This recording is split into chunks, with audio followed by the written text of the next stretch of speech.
Country, Japan. Year, ancient. Societal structure, feudal. Monster rampantness, high. Very, very high. I'm Rob from JTRpodcast.com and I'm going to show you how to play Rising Sun, as well as the expansions.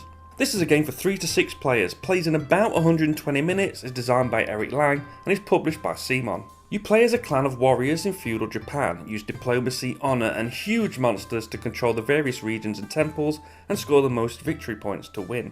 For setup, each player chooses a clan and takes the related clan screen, figures and spare bases. They also take an action tile and place it political side up behind their screen. Each clan has an honour rank shown on the inside of the player screen. Players sit around the table in order of this rank from lowest to highest and place a clan marker on the track in this order, lowest on top. Players also place a marker on 0 points. The starting province is shown on the player screen and also matches the clan colour. The players have one daimyo which has a black base and are immune to special effects that target a figure but not general effects that target a player. The 3 Shinto have white bases and 6 bushi do not have a base. Players will add 1 daimyo, 1 bushi and 1 stronghold to the starting province. Shuffle the temples and add 4 to the space on the board, return the rest to the box. The rulebook shows the suggested starting temples of the first game on page 9. If playing with the Kami Unbound expansion, place the matching minis and cards next to the temples. Get the core season cards, the one with these backs. Add them to a season card set of your choice. The suggested first game deck is the one labelled with an archway. If playing with the Monster Pack expansion, add 1 or 2 monster cards to each season. If the Sun and or Moon clans from the Dynasty Invasion expansion are in play, add the Lucky God cards in too. Shuffle the war tokens into 3 face down piles of their number. Shuffle the political mandates into a face down pile. Before looking at gameplay, let's remember one rule: the highest honour breaks ties in all situations. When several events trigger simultaneously, the player with the highest honour rank can choose to go first or last. On to gameplay, and at the beginning of each round you have the season setup. Add a number of random war province tokens to their spaces from the current season equal to the number of players plus 2. Then add the markers to the board matching the war province tokens. For example, if the first token is in the red Edo region, add 1 marker to that region. The first round of the game is spring, so lay out all the spring season cards. In future rounds you will discard season cards from the previous round first. Then, players get their seasonal income in coins as shown on their player screen. At this point of the game in future seasons, players will return hostages to their owners and gain 1 coin for each. More on taking hostages later. Then comes the tea ceremony. Unlink all existing allies from previous seasons, then negotiate with players for alliances for this season. Negotiate using coins and ronin and use the alliance tokens to show allies. Remember that deals are not binding in this game, so be aware, but allies grant each other bonuses and do not count as enemies for the purposes of war. Then comes the political phase where players will take actions. In the first round of the game, the player at the top of the honour track takes the deck of mandates. The player will draw 4, choose 1, put the other 3 back on top of the deck and put the chosen mandate on the leftmost empty slot of the political track. All players, starting to the left of the active player and going clockwise, will take the action on the mandate ending with the current active player. Then the deck is passed to the player on the left and play continues. Remember that the active player and their ally will get to take a bonus. Let's look at the actions now. Recruit. For each of a player's stronghold in play, summon a figure from the reserve to that stronghold. If a province has multiple strongholds, you summon multiple figures and there is no limit to the number of figures in a province. As a bonus, the active player and their ally can summon 1 extra figure to any of their strongholds. When a Shinto is summoned, it may then be sent to one of the 4 available temples immediately. If it's not sent immediately, it will stay on the board. Marshal. Move figures and build strongholds. Move any number of figures 1 space, over a border or down a shipping route. As a bonus, the active player and their ally may pay 3 coins to build a stronghold into any region on the board.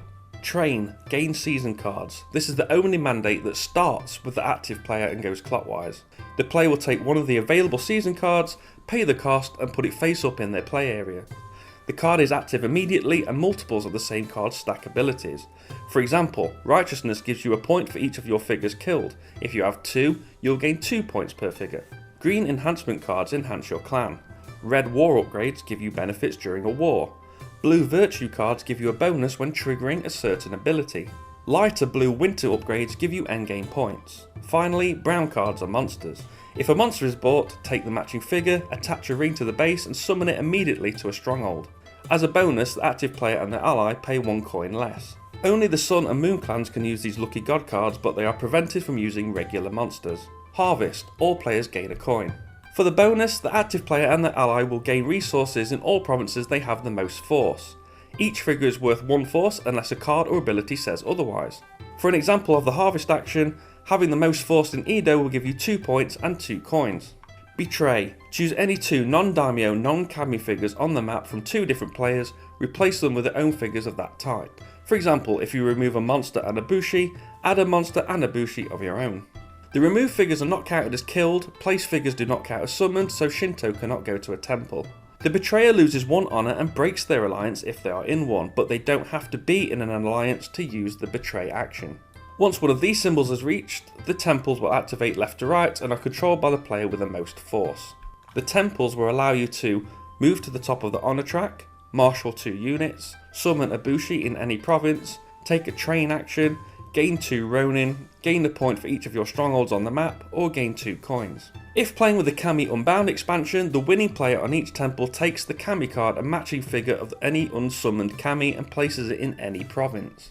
If the Kami is already on the board, at any time in the game, if a player has more force in a temple, they gain control of the Kami. They take the Kami card and place the Kami in any province. This doesn't count as a move. The Kami counts as a clan figure controlled by the owner and counts as 1 force. It's worth noting that the Moon Clan can't have more than 2 units in a province, but the Kami does not count towards this limit. Kami do gain the benefits of the controlling clan's abilities and enhancements, but can't be taken hostage, are immune to special effects, including betray, and can't be killed at all. Once all of the spaces are full on the political track, leave the remaining mandate cards in front of the next player, they will go first in the next season. The next step is the war phase. Players flip their tile to the war side and prepare to fight in the provinces drawn in numerical order. During this phase, players can't offer coins or Ronin for negotiations during war, but it doesn't mean you can't negotiate at all. How the wars are resolved depends on the participants. If there is only 1 player, they gain the war token for endgame scoring unopposed. If there are 2 players and they're in an alliance, the player with the most force wins and takes the war token, but no war takes place. If there are 2 non-allied players or 3 or more players, a war will start. The number of coins and Ronin a player has is open information. A war starts now for the purpose of abilities that trigger at the start of a war. Players will simultaneously place coins on the advantages on the war card, keeping unused coins behind their screen. When complete, players will lift their screens simultaneously. These advantages are activated left to right, and the player that placed the most coins wins. If there are no coins on an advantage, the advantage is skipped, and the winner of each can choose not to activate the advantage if they want.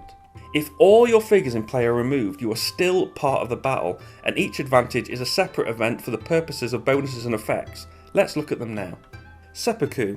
Kill all your figures in a province, gain 1 VP and 1 honour for each. When gaining or losing honour, switch places with the next token on the track for each honour gained or lost.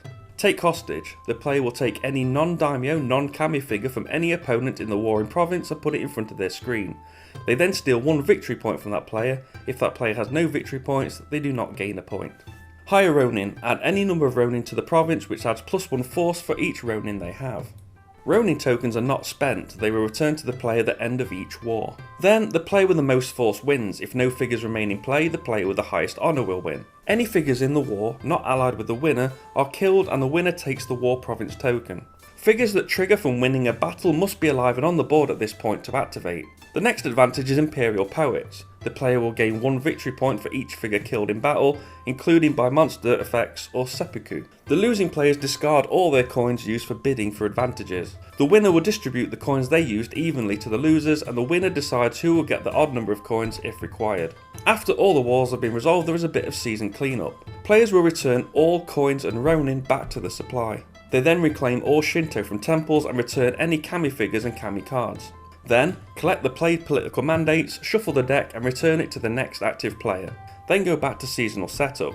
After autumn, the game ends and you go into winter for final scoring. Firstly, return hostages and trigger abilities from that, and then score victory points from winter upgrades. For example, Form of the Phoenix will give you 3 points for each virtue card you have. Players will then score War Province tokens. They have a value equal to the season as shown on the token. Finally, players score a number of different War Province tokens they have based on this table. For example, if you have 6 different regions, you gain 20 points.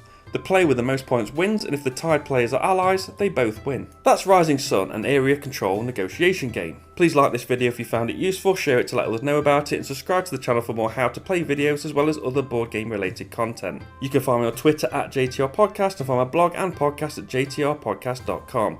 I've been Rob, aka Jesta ThaRogue, and until next time, keep on winning those wars.